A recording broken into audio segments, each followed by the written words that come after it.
সুপ্রিয় দর্শক, আসসালামু আলাইকুম। আজকে আপনাদের সাথে শেয়ার করব অর্থনৈতিকভাবে হলিস্টিয়ান ফ্রিজিয়ান গরু পালন লাভজনক কেন।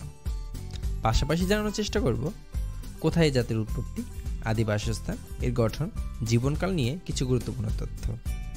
আমাদের এই পোর্শনটি যদি আপনাদের ভালো লেগে থাকে তাহলে অবশ্যই সাবস্ক্রাইব, লাইক, কমেন্টস এবং শেয়ার করে অন্যদের দেখার সুযোগ করে দিন।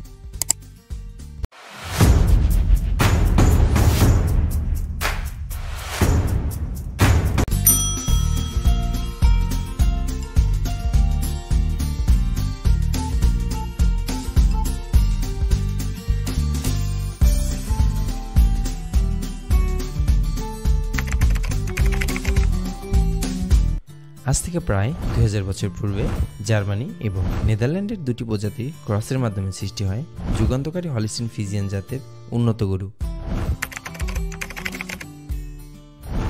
জার্মানির হলিস্টিয়ান অঞ্চল এবং নেদারল্যান্ডের ফ্রিজল্যান্ড অঞ্চলের নাম অনুসারে নামকরণ করা হয় হলিস্টিয়ান ফ্রিজিয়ান। আনুমানিক 125টি হলিস্টিয়ান ফ্রিজিয়ান নিয়ে আমাদের দেশে 1973 সালে উন্নত জাতের গরু স্বপ্নের গোড়াপত্তন হয়।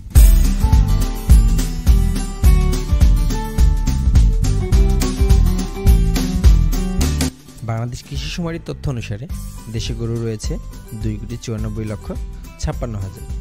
এর মধ্যে 60% হল হলিস্টিয়ান ফ্রিজিয়ান জাতের গরু।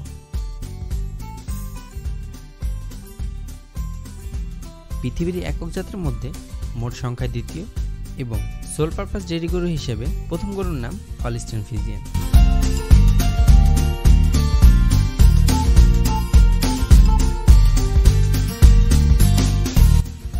বিশ্বের সবচেয়ে দুধ উৎপাদনকারী গাভী এবং বিশ্বের মোট উৎপাদিত দুধের 50% দুধই হলিস্টিয়ান ফ্রিজিয়ান থেকে উৎপাদিত হয়।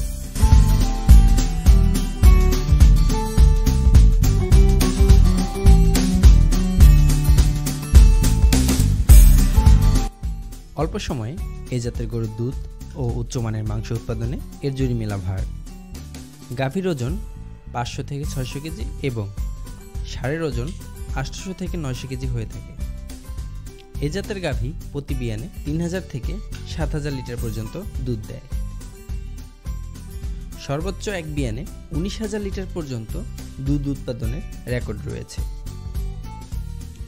এর দুধে 2.5% থেকে 4.3% পর্যন্ত ফ্যাট থাকে। এই জাতের বকনা প্রথমবার 28 থেকে 32 মাসে এবং এরপর 12 থেকে 13 মাসে একবার করে বাচ্চা দেয়।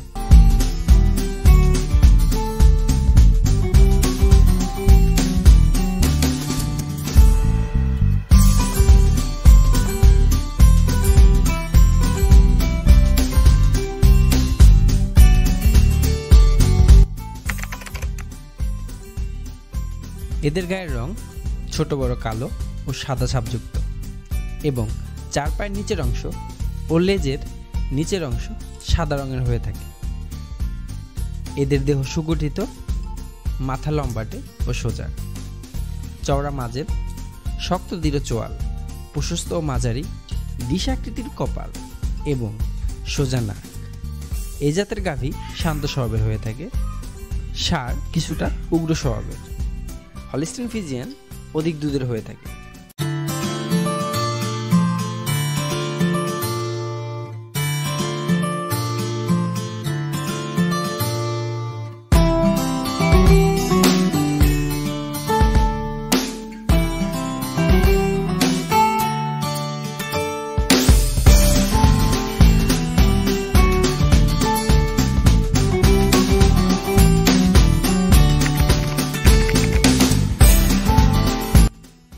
এরা শীতল অঞ্চলের হওয়ার ফলে আমাদের দেশের আবহাওয়ার সাথে সঠিকভাবে মানানসই নয়।